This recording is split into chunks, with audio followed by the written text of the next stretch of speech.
Bismillahirrahmanirrahim. Assalamualaikum warahmatullahi wabarakatuh. Innal hamdalillah nahmaduhu wa nasta'inuhu wa nastaghfiruh wa na'udzu billahi min shururi anfusina wa min sayyiati a'malina. Man yahdihillah fala mudilla lahu wa may yudlil fala hadiya lahu. Wa asyhadu an la ilaha illallah wahdahu la syarika lah wa asyhadu anna Muhammadan abduhu wa rasuluh sallallahu alaihi wa ala alihi wa sahbihi wa sallama tasliman katsira. Amma ba'd. Qala Allah ta'ala fi kitabihil karim, ya ayyuhalladzina amanu taqullaha haqqa tuqatih wa la tamutunna illa wa antum muslimun. وقال جل جلاله يا أيها الناس اتقوا ربكم الذي خلقكم من نفس واحدة وخلق منها زوجها وبث منهما رجالا كثيرا ونساء واتقوا الله الذي تساءلون به والأرحام إن الله كان عليكم رقيبا. وقال جل في علاه يا أيها الذين آمنوا اتقوا الله وقولوا قولا سديدا يصلح لكم أعمالكم ويغفر لكم ذنوبكم ومن يطع الله ورسوله فقد فاز فوزا عظيما. أما بعد، فإن أصدق الحديث كتاب الله وخير الهدى هدى نبينا محمد صلى الله عليه وعلى آله وسلم وشر الأمور محدثاتها فإن كل محدثة بدعة وكل بدعة ضلالة وكل ضلالة في النار. أعاذني الله وإياكم منها. Para hadirin, ikhwani wa akhwati fid din, a'azzani Allah wa iyyakum. Pertama-tama, tiada kata yang lebih pantas bagi seorang hamba untuk membasahi lisannya dengan kata tersebut dibandingkan ucapan tahmid, puja dan puji syukur, sanjungan kepada Allah tabaraka wa ta'ala fi jami'il ahwal, di semua kondisi, fi halatis sarra'i wad dharra', baik dalam kondisi kelapangan maupun kesempitan, begitu pula fi halatin ni'mah wasyiddah wal musibah, begitu pula dalam kondisi nikmat yang melimpah, sedih, susah, musibah. Allah tabaraka wa ta'ala tetap berhak untuk selalu dan senantiasa kita puji, kita sanjung atas segala bentuk limpahan nikmat dan karunia-Nya, dan atas hikmah yang begitu agung dari semua apa yang telah Allah takdirkan kepada kita. Para hadirin, ikhwani wa akhwati fid din, a'azzani Allah wa iyyakum. Tak lupa pula kami sampaikan jazakumullahu khairan kepada pihak takmir dari Masjid Mujahidin yang telah berperan dalam terselenggaranya kajian di malam hari ini. Semoga Allah subhanahu wa ta'ala memberikan ganjaran pahala kepada semua yang ikut serta di dalam terselenggaranya kajian di malam hari ini, dan kepada semua hadirin, semoga Allah mencatat semua upaya dan usaha kita sejak kita keluar dari rumah, langkah kaki yang kita langkahkan hingga ke tempat ini Allah catat sebagai amalan soleh yang memberatkan timbangan kita kelak di yaumil qiyamah. Ikhwani wa akhwati fid din, rahimani wa rahimakumullah. Di kesempatan yang berbahagia ini, bainal maghrib wal isya, di antara waktu maghrib dan isya, kita akan memanfaatkan waktu dan kesempatan yang ada ini dalam rangka untuk at-tadarus, mudarasah, untuk mempelajari ilmu agama Allah Jalla fi'ula. Semoga dengan duduknya kita di majelis malam hari ini fi baitin min buyutillah, di salah satu rumah dari rumah Allah yang mulia ini, menjadi sebab nuzulus sakinah alaina, menjadi sebab turunnya as-sakinah kepada kita, dan menjadi sebab ghasyiyat wa ghasyiyathumur rahmah, menjadi sebab Allah melingkupi kita semua para hadirin di masjid yang mulia ini dengan rahmatnya. Wa haffathumul malaikah, menjadi sebab para malaikat Allah menaungi kita, dan wa dzakarahumullahu fiman indah, menjadi sebab Allah memuji dan menyanjung kita di hadapan para penduduk langit. Itu 4 keutamaan ketika hamba-hamba Allah berkumpul di salah satu rumah Allah dalam rangka mempelajari agama Allah.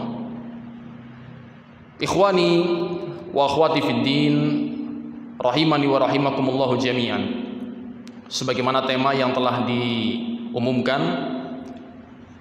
kajian di malam hari ini kita akan mengangkat tema tentang untuk apa kita diciptakan. Sebuah pertanyaan yang sering terbetik di benak setiap hamba. Sebuah pertanyaan yang perlu kepada jawaban yang tepat. Dan insyaallah biidznillah ta'ala, untuk agar pembahasan yang akan kita kaji bersama lebih sistematis, kita akan membaginya menjadi 4 pembahasan. Pembahasan pertama, bahwa kebanyakan hamba lalai dari tujuan penciptaannya. Kalau judul temanya tadi, untuk apa kita diciptakan? Pembahasan pertama yang akan kita angkat adalah realita dan fakta yang terjadi, yaitu bahwasanya kebanyakan hamba lalai dari tujuan penciptaannya, yang mana kondisi yang demikian itu disebutkan di dalam Al-Quran. Allah menegur di banyak ayat untuk mengingatkan para hamba agar tidak lalai dari tujuan penciptaannya. Itu pembahasan pertama biidznillah. Al-mabhath ats-tsani, pembahasan yang kedua yang akan kita angkat adalah apa sebenarnya tujuan kita diciptakan. Kemudian pembahasan yang ketiga adalah makna ibadah, makna dari ibadah. Dan yang terakhir, al-mabhath ar-rabi' adalah menata keseimbangan antara dunia dan akhirat. Insyaallah 4 mabahis ini, 4 pembahasan ini kita akan kaji bersama, kita akan bahas bersama bi'aunillah, dengan mengharap pertolongan dan taufik dari Allah Jalla fi'ulah. Kita akan mulai dengan pembahasan yang pertama. Mudah-mudahan waktunya cukup. Kalau qadarullah tidak cukup, insyaallah mungkin kita akan ringkas atau mungkin kita akan lanjutkan di kesempatan yang lain. Ikhwani wa akhwati fid din, rahimani wa rahimakumullah. Perlu untuk kita ketahui bersama bahwasanya Allah Rabbuna, Rabbul Alamin, Rabb sekalian makhluk, Rabb pencipta alam semesta ini adalah zat yang ahad, zat yang maha esa, maha tunggal. Allah tidak butuh kepada siapapun dari kalangan makhluknya. Ini prinsip pertama yang harus kita tanamkan dalam sanubari kita. Allah Al-Ahad, Allah zat yang maha tunggal, tidak butuh kepada siapapun dari kalangan makhluknya. Di sebuah hadis yang sahih,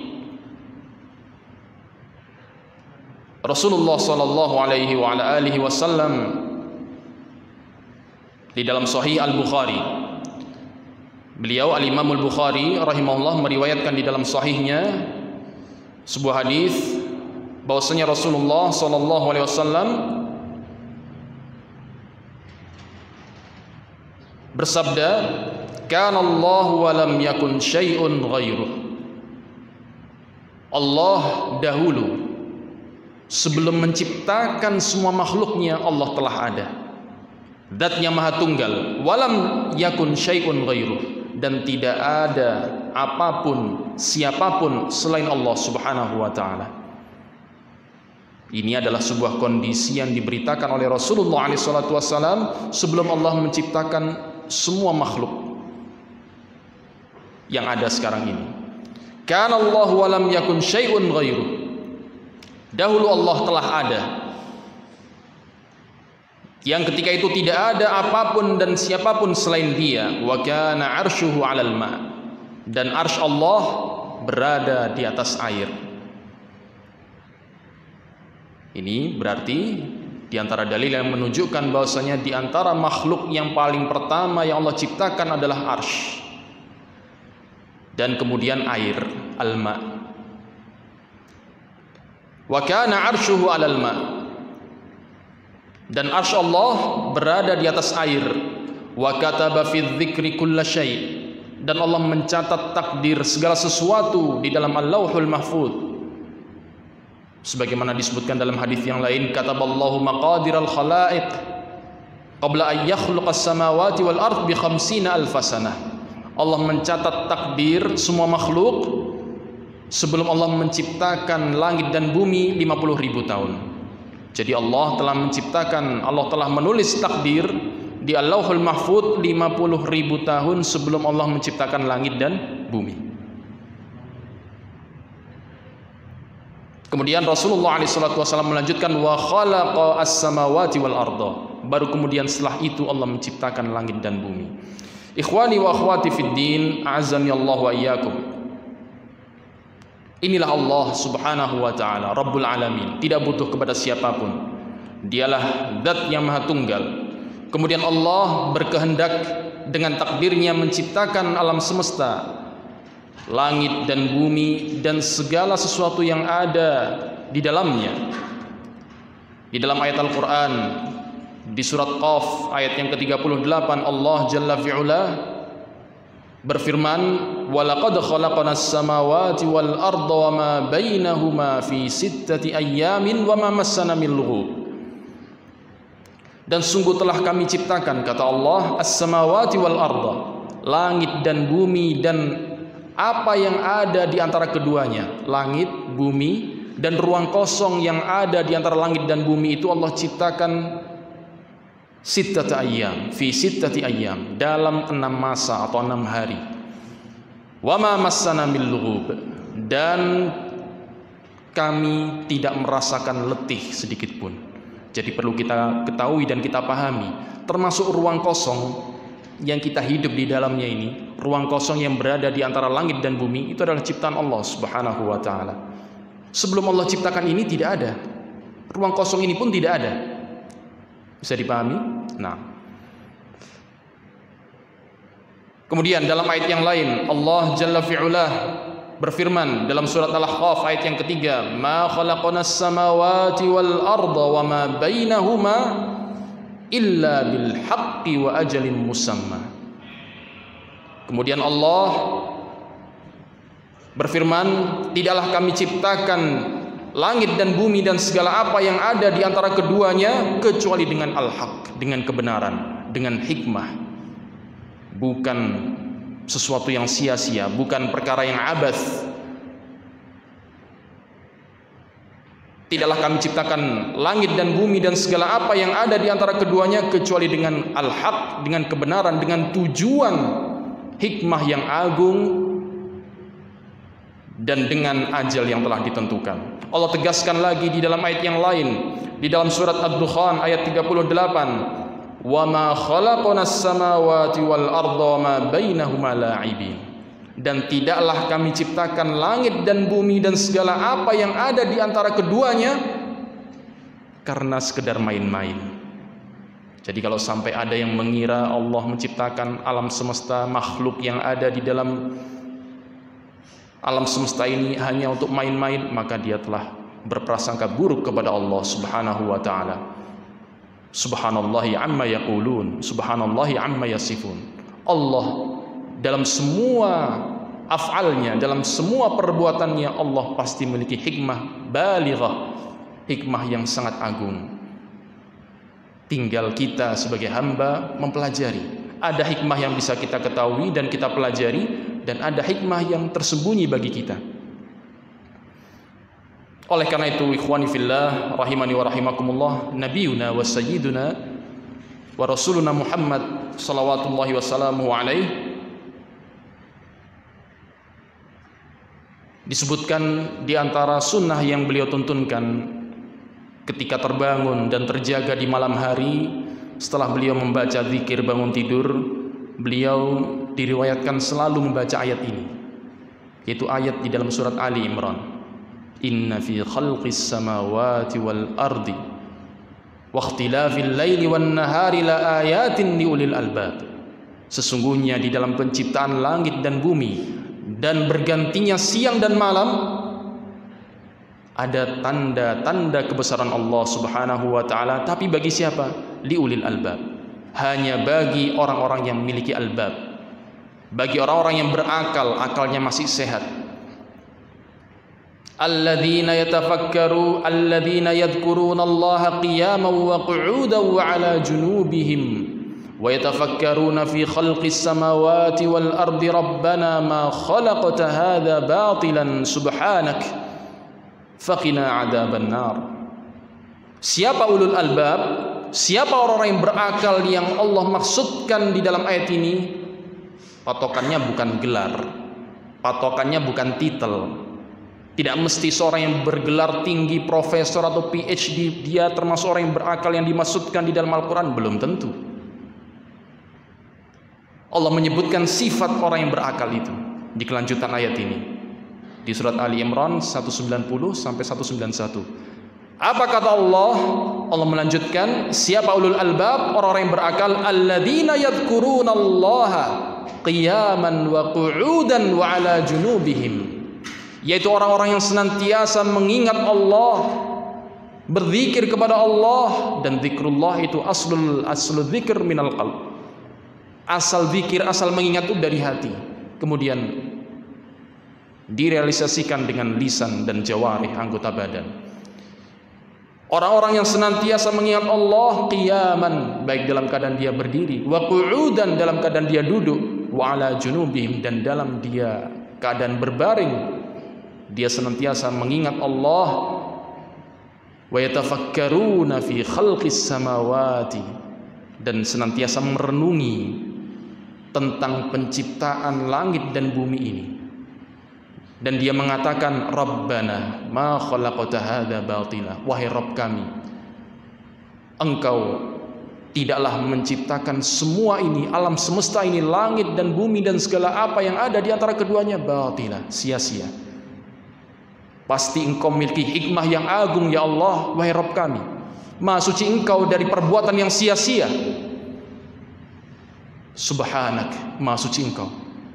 Faqina 'adzaban nar, maka jauhkanlah kami, jagalah kami dari adab api neraka. Ikhwani wa akhwati fid din, azani Allah wa iyyakum. Ini diantara dalil-dalil yang menunjukkan bahwasanya kita disyariatkan untuk kalbu kita jangan sampai lalai dari zikrullah. Maukah kita menjadi orang yang tergolong dalam ulul albab, orang yang berakal? Maka syaratnya ini, ingatlah Allah di semua kondisi. 3 kondisi yang Allah sebutkan, qiyaman wa qu'udan wa 'ala junubihim, berdiri, duduk, berbaring. Ada enggak manusia yang dalam hidupnya keluar dari kondisi itu? Jawabannya enggak ada. Kalau dia enggak berdiri, ya pasti duduk. Kalau enggak duduk, berbaring. Pasti ada dalam salah satu dari 3 kondisi. Artinya apa? Berzikir di setiap waktu, setiap kondisinya. Dan kemudian apa? At-tafakkur, merenungi ciptaan Allah Subhanahu wa taala. Langit, bumi, alam semesta, termasuk dirinya. Untuk apa saya diciptakan? Harus dia pikirkan, harus dia renungi. Ikhwani wa akhwati fillah, rahimani wa rahimakumullah. Maka dari sini kita akan masuk ke pembahasan yang pertama. Itu baru muqaddimah. Pembahasan yang pertama adalah ternyata Kebanyakan manusia lalai dari tujuan untuk apa dia diciptakan. Kebanyakan manusia lalai dari zikrullah. Kebanyakan manusia tidak merenungi untuk apa dia tercipta di muka bumi ini. Di antara dalil yang menunjukkan hal itu adalah apa yang Allah sebutkan di dalam suatu surat yang insya Allah kita semua sudah menghafal. Surat At-Takatsur. Allah Jalla Jalaluh berfirman, Bismillahirrahmanirrahim, Alhaakumut takatsur. Telah melalaikan kalian at-takatsur, sikap bermegah-megahan, sikap memperbanyak diri dengan harta, pangkat, kedudukan, jabatan, pengikut dan lain sebagainya dari perkara duniawi. Untuk lebih kita memahami makna dari ayat yang Allah sebutkan di dalam surat At-Takatsur ini, kita akan baca tafsir Al-Quran. Yang pertama dari tafsir Ibnu Jarir atau tafsir Barakallahu fikum Al-Qurtubi. Kita runut dari penulis yang paling qadim, yang paling lama masa hidupnya. Al-Imam Al-Qurtubi rahimahullah di dalam tafsirnya ketika menafsirkan ayat ini, Alhaakumut takatsur, qala rahimahullah qauluhu ta'ala alhaakumut takatsur, alhaakum ay syaghalakum, telah melalaikan kalian, artinya adalah telah menyibukkan kalian. Ay syaghalakum al-mubahah bi kathratil mal wal 'adad an ta'atillah hatta mittum wa dufintum fil maqabir. Allah di dalam ayat ini mengingatkan para hambanya, alhaakumut takatsur ay syaghalakum, sungguh telah melalaikan kalian, menyibukkan kalian berbanyak-banyak harta dan pengikut, melalaikan kalian dari ketaatan kepada Allah Subhanahu wa taala, hatta mittum, sampai kalian mati dan dikuburkan di pekuburan. Kemudian Al-Imam Ibnu Katsir rahimahullahu taala di dalam tafsirnya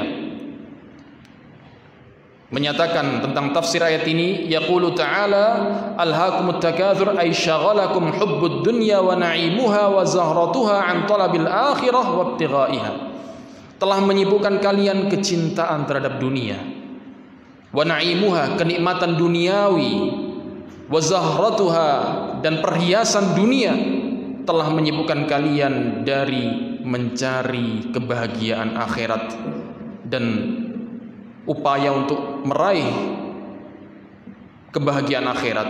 Wa tamada bikum dzalika hatta ja'akumul maut wa zurtumul maqabir wa surtum min ahliha.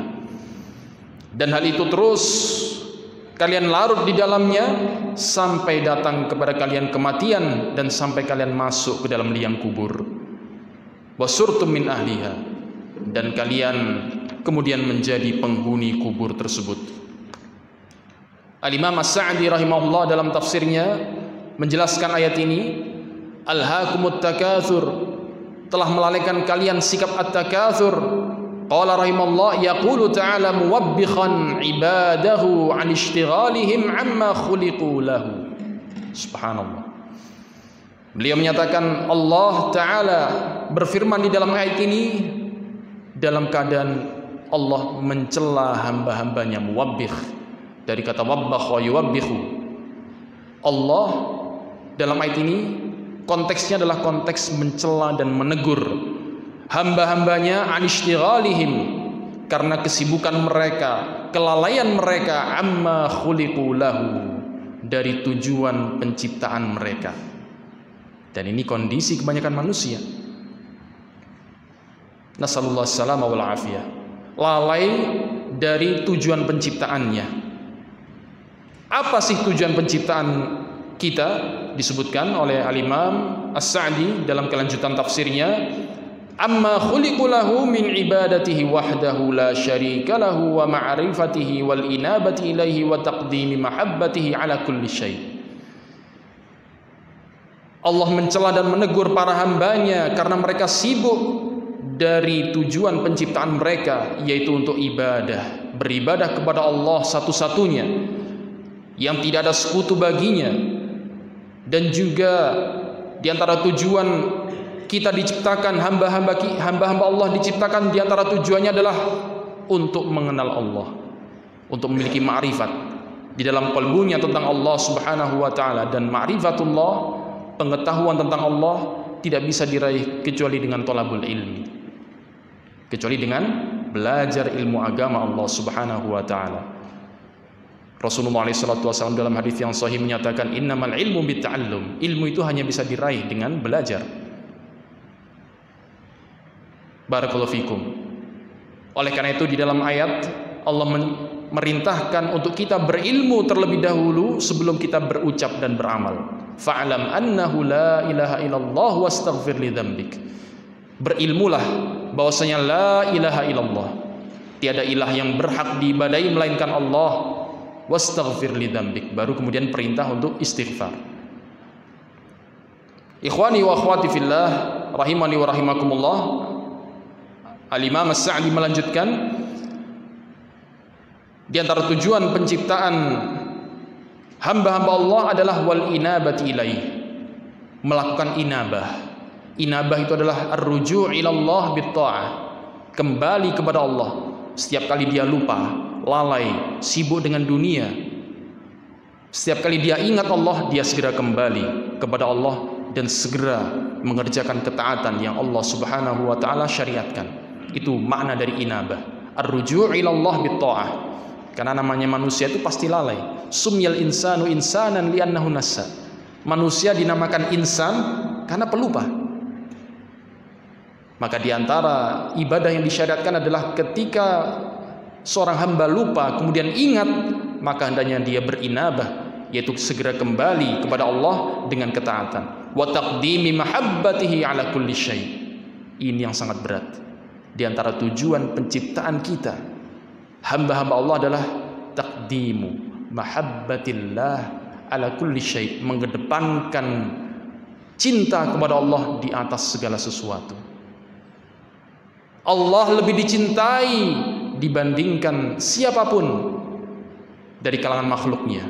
Ini yang butuh kepada mujahadah, butuh kepada ilmu, dan butuh kepada mujahadah. Alhaakum, telah melalaikan kalian wahai manusia, an dzalikal madhkur, melalaikan kalian dari tujuan penciptaan kalian, at-takatsur, sikap memperbanyak diri, bermegah-megahan, walam yadhkur al-mutakatsir bihi, dan Allah dalam ayat ini tidak menyebutkan secara spesifik, secara detail perkara apa yang kebanyakan hamba itu berbanyak-banyakan dengannya, bermegah-megahan dengannya. Apa sih perkara yang kebanyakan manusia bermegah-megahan dengannya? Tidak Allah sebutkan dalam ayat ini secara spesifik, dan di situ ada faidah. Beliau sebutkan walam yadhkur al-mutakatsir bihi. Allah tidak menyebutkan perkara yang manusia bermegah-megahan dengannya dalam ayat ini secara spesifik, liyashmal dzalika kulla syai', liyashmal dzalika kullama yatakatsaru bihi al-mutakatsirun wa yaftakhiru bihi al-muftakhirun, agar mencakup segala sesuatu yang manusia bermegah-megahan dan mengumpulkan, memperbanyak diri dengannya, yang manusia itu kemudian berbangga diri dengan hal tersebut. Minat takatsur fil amwal, baik bermegah-megahan, mengumpulkan, memperbanyak diri dalam perkara amwal, harta. Dia perbanyak diri dalam urusan hartanya, punya rumah satu kurang, pengen nambah jadi dua, sudah punya dua, pengen nambah jadi tiga, sudah punya mobil satu, masih kurang, butuh tambah lagi dua, sudah punya dua, wah ini kok kurang bagus, tetangga ada yang mobilnya lebih bagus, lebih canggih, dia pingin. Itu ujian manusia di dunia, diuji dalam hal harta, wal aulad, anak-anak, wal ansor, para pendukung dan para pengikut, diuji dengan ini. Kalau pendukungnya sedikit dia sedih, pengikutnya sedikit dia sedih, maka dia berupaya dengan segala cara, bahkan naudzubillah sampai berani melanggar batasan-batasan Allah demi untuk mencari pengikut dan pendukung. Ini termasuk apa? At-takatsur, sikap memperbanyak diri dan bermegah-megahan yang Allah cela di dalam ayat ini. Wal junud, bala tentara yang siap membela dia. Wal khadam, wal jah, memperbanyak diri dan bermegah-megahan dalam hal pelayan-pelayan. Dan al jah, jabatan, kedudukan di mata manusia. Wa ghairu dzalika mimma yuqsadu minhu mukatsaratu kulli wahidin lil akhar. Dan segala sesuatu yang dimaksudkan dengannya memperbanyak diri dan bermegah-megahan serta membanggakan diri antara satu dengan yang lain. Walaisal maksud minhu wajh Allah. Dan hal itu dilakukan bukan dengan maksud untuk mencari ridha dan wajah Allah Subhanahu wa ta'ala.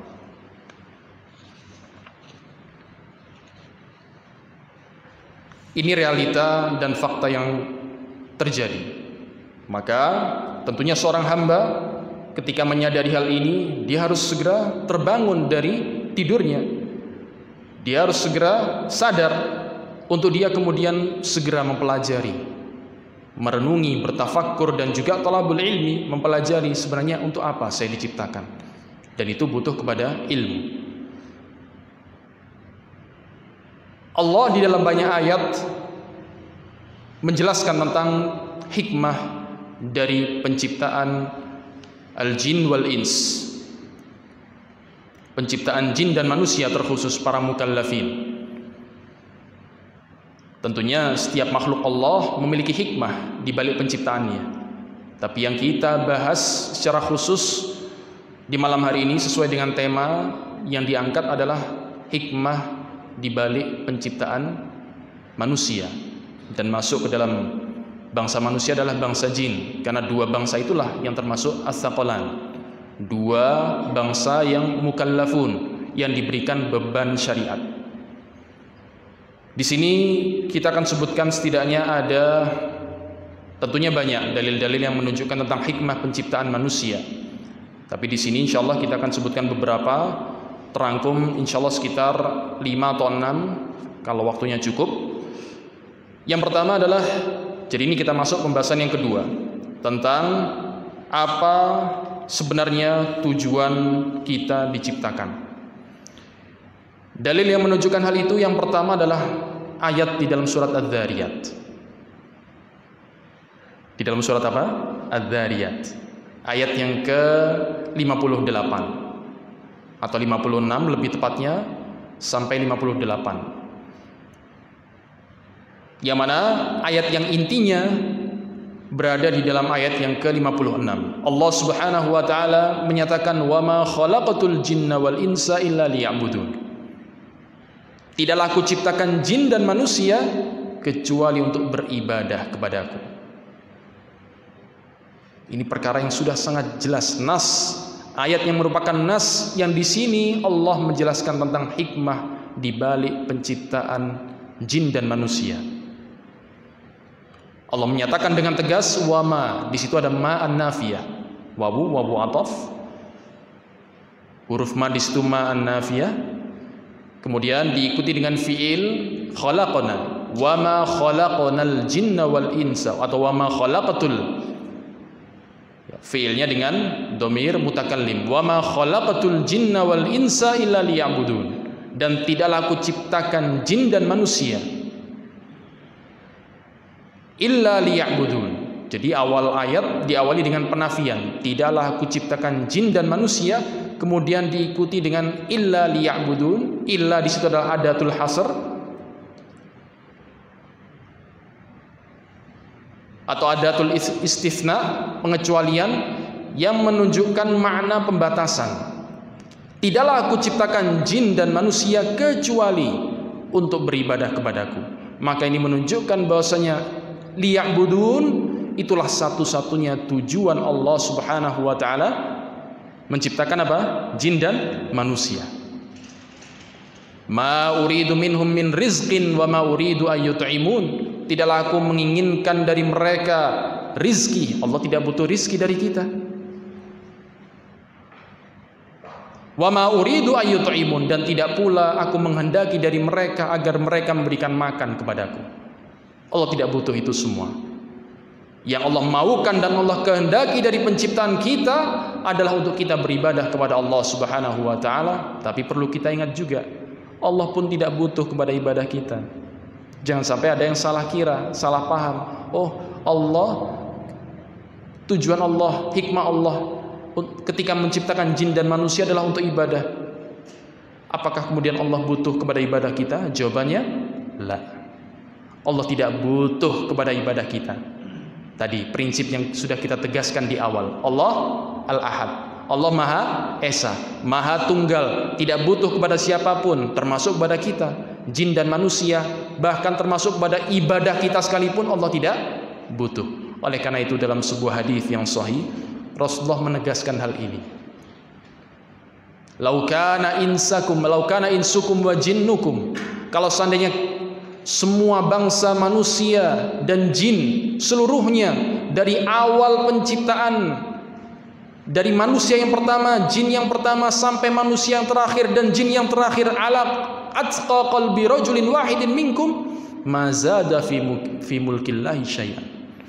Kalau seandainya semua manusia, semua bangsa jin, dari manusia dan jin yang pertama sampai manusia dan jin yang terakhir memiliki hati, qalbu yang paling bertakwa, siapa manusia yang paling bertakwa? Jawabannya siapa? Yang keras?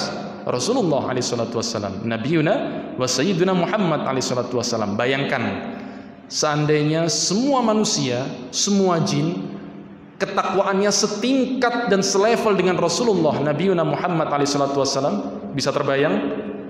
Kondisi yang seperti itu pun mazada fi mulkillahi syai'an, tidak menambah kerajaan Allah sedikit pun. Allah tidak butuh kepada ketakwaan kita, ibadah kita. Allah tidak butuh. Kita yang butuh kepada ibadah. Kita yang butuh untuk beribadah kepada Allah Subhanahu wa taala.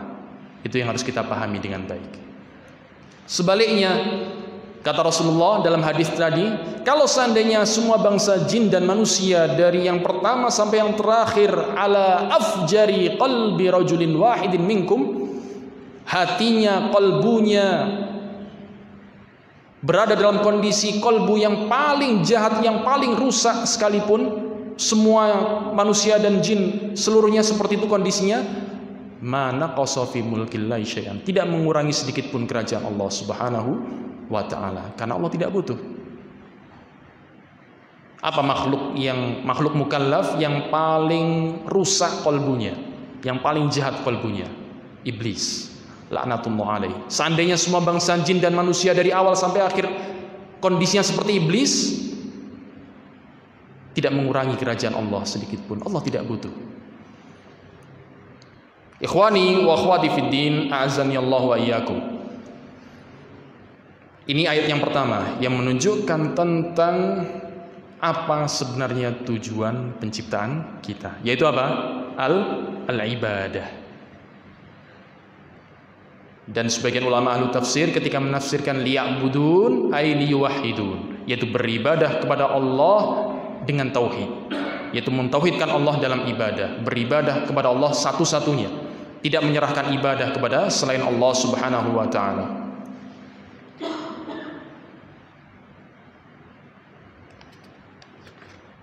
Kemudian,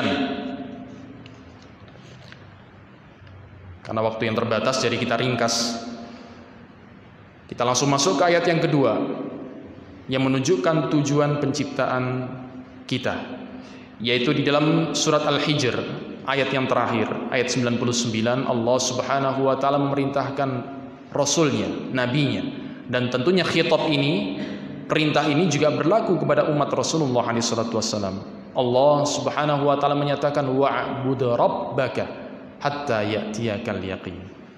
Beribadahlah kepada Allah, kepada Rabbmu, wahai Nabi. Dan perintah ini pun mengenai semua umat Rasulullah, hatta ya'tiyakal yaqin, sampai datang kepadamu al-yaqin. Apa itu makna dari al-yaqin? Dijelaskan oleh para ulama ahli tafsir. Di antaranya yang pertama adalah Al-Imam At-Tabari, Muhammad bin Ja'far At-Tabari, Abu Jarir, Ibnu Jarir At-Tabari, Abu Ja'far Muhammad bin Jarir At-Tabari rahimahullah yang hidup di sekitar abad ke-3 Hijriah. Beliau menyatakan tafsir ayat ini, yaqulu ta'ala dzikruhu li nabiyhi sallallahu alaihi wasallam. Allah taala berfirman kepada nabinya Nabi Muhammad alaihi salatu wasallam, memerintahkan beliau untuk wa'bud rabbaka hatta ya'tiyakal maut. Beribadahlah kepada Rabbmu sampai datang kepadamu al-maut, kematian. Jadi penafsiran yang tepat, yang benar dari al-yaqin yang Allah sebutkan dalam ayat ini adalah apa? Al-maut, kematian. Beribadahlah kepada Rabbmu sampai datang kepadamu keyakinan, yaitu kematian. Penafsiran yang serupa dijelaskan dan disebutkan oleh para ulama ahli tafsir yang lain. Semisal Al-Imam At-Tabari dalam tafsirnya, Al-Imam At-Tabari masa hidupnya sekitar tahun 700 Hijriah atau abad ke-7 Hijriah. Beliau wafat di tahun 671 Hijriah. Beliau menjelaskan wal murad atau fihi mas'alatun wahidah. Di dalam ayat ini, wa'bud rabbaka hatta ya'tiyakal yaqin, beribadalah kepada Rabbmu sampai datang kepadamu al-yaqin, kematian. Beliau menjelaskan fihi mas'alatun wahidah, di dalamnya ada satu permasalahan yang penting, wa huwa annal yaqin al-maut. Bahwasanya makna al-yaqin, keyakinan dalam ayat ini adalah al-maut, kematian. Kemudian juga tafsir yang serupa disebutkan oleh Al-Imam Ibnu Katsir rahimahullah di dalam kitab tafsirnya.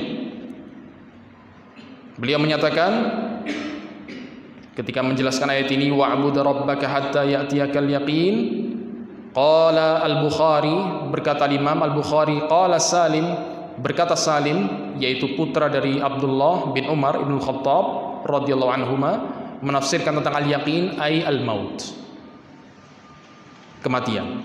Kemudian ada penjelasan penting dari Al-Imam Ibnu Katsir tentang tafsir ayat ini. Insyaallah kita akan baca setelah adzan Isya. Tafadhal al-muadzin falyuadzin.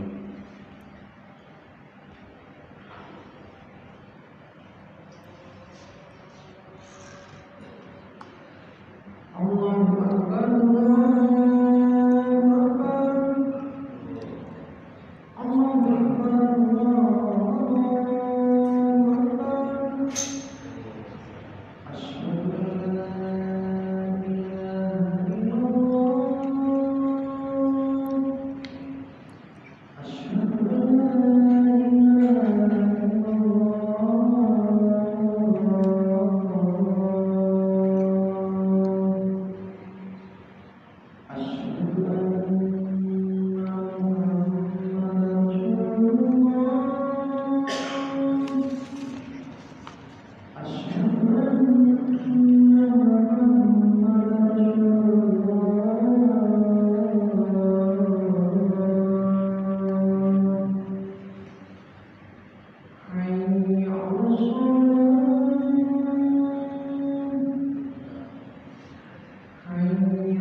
Kita lanjutkan. Berkata Imam Ibnu Katsir rahimahullah ketika menafsirkan ayat tadi, wa'bud rabbaka hatta ya'tiyakal yaqin, beribadalah kepada Rabbmu sampai datang kepadamu al-yaqin. Beliau menyatakan wa yustadallu biha ala takhtiyati man dhahaba minal malahidah ila anna al-murad bil yaqin al-ma'rifah. Ayat ini bisa dijadikan dalil dan merupakan dalil yang menunjukkan salahnya pemikiran yang dianut oleh kaum Malahidah ila anna al-murad bil yaqin al-ma'rifah, bahwasanya yang dimaksud dengan al-yaqin adalah ma'rifat. Famata wasala ahaduhum ila al-ma'rifah saqata anhu taklif indahum. Mereka meyakini, kaum Malahidah tadi, ketika seseorang sudah mencapai tingkatan ma'rifah maka telah gugur taklif, beban syariat darinya. Maka kata Al-Hafidz Al-Imam Ibnu Katsir rahimahullah Syafi'i, beliau menyatakan wa hadza kufrun wa dhalalun wa jahlun. Ini adalah murni kufrun, dhalal dan jahl. Fa innal anbiya, kemudian beliau menjelaskan di antara alasan dan argumentasi yang tidak bisa terbantahkan. Fa innal anbiya, karena seluruh para nabi kanu hum wa ashabuhum a'laman nasi billah wa arafahum bihuquqihi wa sifatihi wa ma yastahiqqu min at-ta'dhim wa kanu ma'a hadha a'bad wa aktsara an-nas ibadatan wa muwadhabatan ala fi'lil khairat ila hinil wafah. Karena sesungguhnya para nabi sejak Nabi Adam sampai nabi yang terakhir Nabiuna wa sayyiduna Muhammad alaihi salatu wassalam, dan begitu pula para sahabat mereka, para sahabat nabi itu, mereka adalah orang yang paling tahu tentang Allah. Mereka adalah orang yang paling memiliki ma'rifat tentang Allah Subhanahu wa ta'ala. Mereka adalah orang yang paling paham tentang hak-hak Allah, sifat-sifat Allah, dan pengagungan yang paling pantas untuk ditujukan dan diberikan kepada Allah Subhanahu wa ta'ala. Ringkasnya adalah para nabi dan para sahabatnya. Mereka adalah orang-orang yang tingkatan ma'rifatnya paling tinggi, jauh dibandingkan kita. Tapi bersamaan dengan itu, mereka ternyata adalah manusia-manusia yang paling kuat ibadahnya, paling rajin, paling giat ibadahnya, dan itu mereka lakukan sampai mereka wafat. Wa innamal murad bil yaqin huna al maut kama qaddamna. Jadi keliru orang yang menafsirkan atau memahami makna al yaqin di sini sebagai ma'rifat.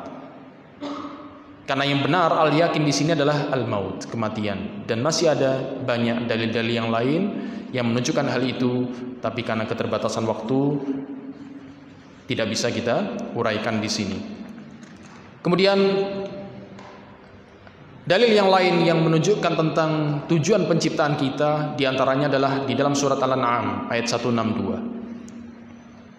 Allah Subhanahu wa ta'ala memerintahkan kepada nabinya, dan sekali lagi semua perintah yang ditujukan kepada Rasulullah itu juga berlaku bagi umatnya kecuali ada dalil yang memperkecualikan. Allah Subhanahu wa ta'ala menyatakan qul inna salati wa nusuki wa mahyaya wa mamati lillahi rabbil alamin. Katakanlah wahai Nabi, sesungguhnya salatku, nusukku, sembelihanku, hidupku dan matiku semua adalah lillahi rabbil alamin, untuk Allah rabbul alamin, untuk Allah Subhanahu wa ta'ala rabbul alamin. Dijelaskan oleh Al-Imam Al-Qurtubi di dalam tafsirnya rahimahullahu ta'ala, ketika menafsirkan ayat ini, katakanlah sesungguhnya solatku dan nusukku, itu lafadz solat, lafadz nusuk, wa mahyaya. Apa makna mahyaya di dalam ayat ini? Ai ma a'maluhu fi hayati, segala sesuatu yang aku kerjakan, yang aku perbuat di dalam hidupku, lillahi rabbil alamin, untuk Allah rabbul alamin. Itulah hakikat dari ibadah, mengerjakan amalan ditujukan untuk meraih ridha Allah Subhanahu wa ta'ala dan sesuai dengan syariat Allah Jalla fi'ulah. Wa mamati, dan juga matiku, ay ma usi bihi ba'da mamati. Maknanya adalah, di antara tafsirnya adalah, dan apa yang aku wasiatkan setelah wafatku. Lillahi rabbil alamin, ay ufriduhu bitaqarrub biha ilaih.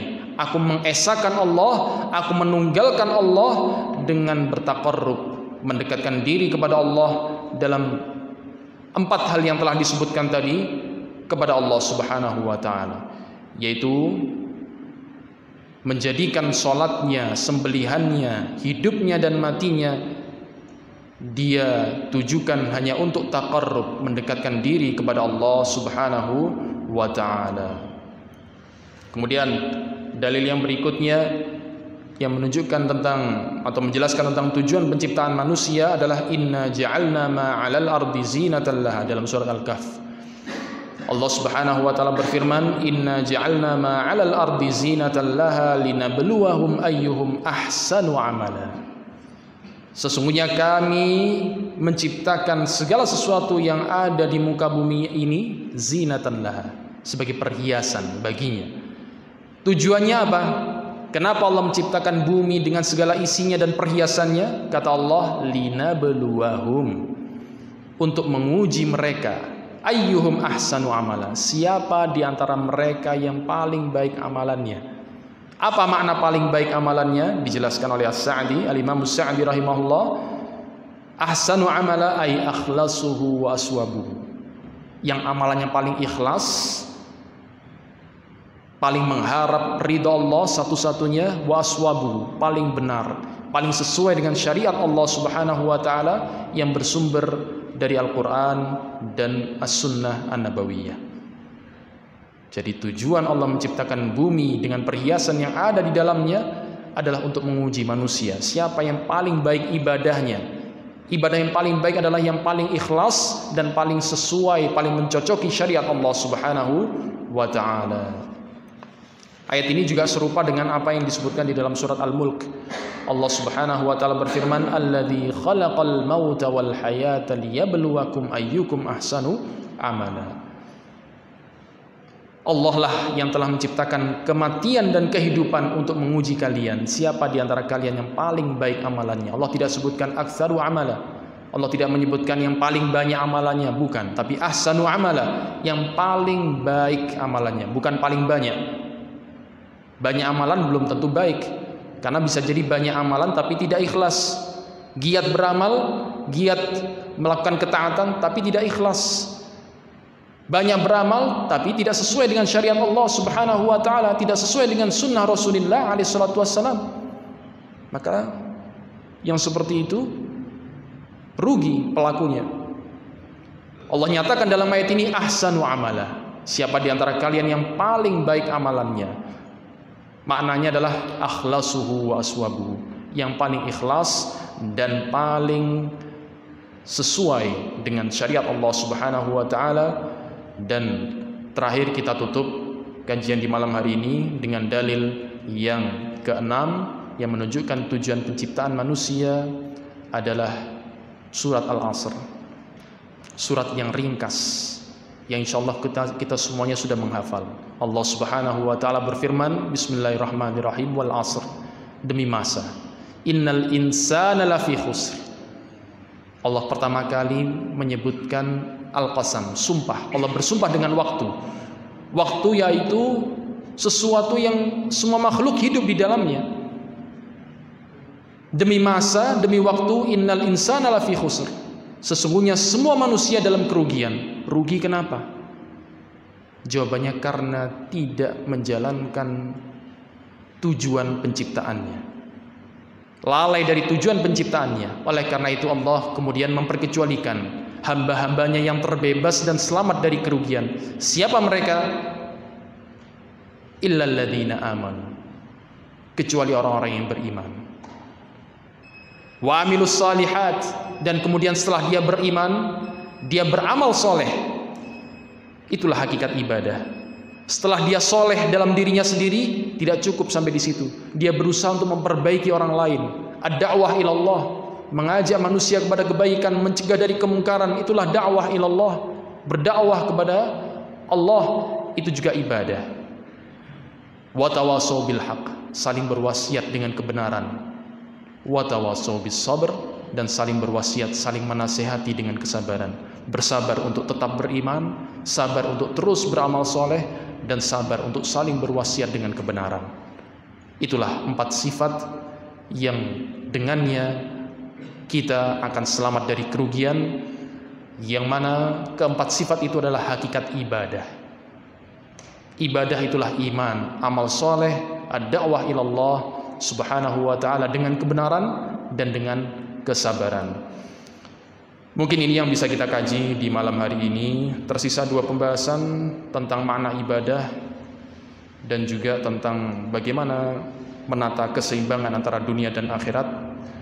Karena keterbatasan waktu, qadarullah tidak bisa kita bahas di malam hari ini. Mudah-mudahan bisa kita kaji di kesempatan yang lebih baik biidznillah ta'ala. Demikian yang bisa kami sampaikan, kurang lebihnya mohon maaf. Wallahu ta'ala a'lam bishawab. Wa sallallahu wasallam wa baraka ala nabiyyina Muhammad wa ala alihi wa sahbihi ajma'in. Wassalamualaikum warahmatullahi wabarakatuh.